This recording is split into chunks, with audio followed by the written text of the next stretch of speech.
Have you ever noticed that we've never actually seen our own face the way other people see it? And when you stop to think about that, it's really weird.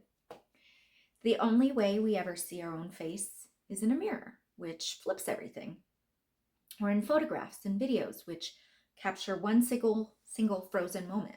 But the way our face actually looks while we're talking, reacting, listening, or laughing, the living, moving expression someone experiences when they're sitting right across from us, we don't actually witness that the same way they do.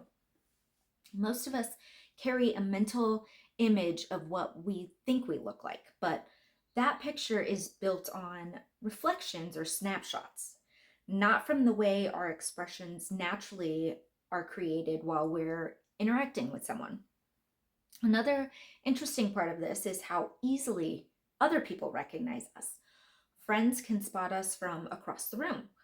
Family members know our expressions without even thinking about it. They're familiar with the way we move our face when we're amused or confused or trying to explain something.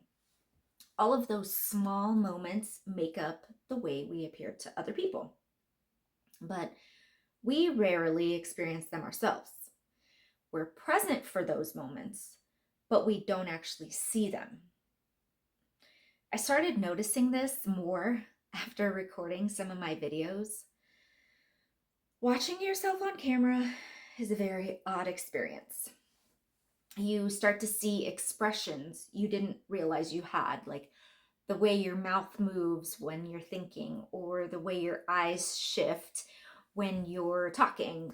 Little reactions that just happen without you noticing in the moment.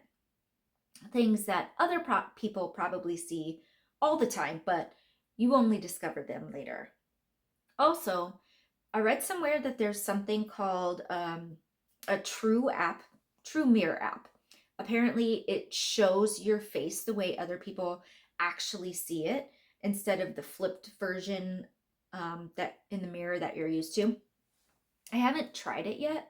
Part of me is curious, and part of me isn't sure I want to know because the image we carry of ourselves in our mind is probably a little different from the one other people experience. Not better or worse, just different. There's the way we know ourselves from the inside, and then there's the way other people experience us from the outside. Our expressions, our reactions, the small shifts in our face while we're listening or concentrating, those details shape how we appear to the people around us. There's something a little unsettling about that idea. A part of who we are exists mostly in other people's experience, not in our own. But at the same time, it's also a little comforting because it means the way we appear to others isn't limited to the picture that we hold in our minds. People see warmth or humor, expressions that show us naturally when we're engaged with the world. So maybe the closest understanding of who we are sits somewhere between these two perspectives, other people and our own. How we experience ourselves and how others experience us. That's better said. Have you ever stopped to think about that fact? You've never seen your own face. If my random thoughts interest you, feel free to subscribe. Thanks for listening.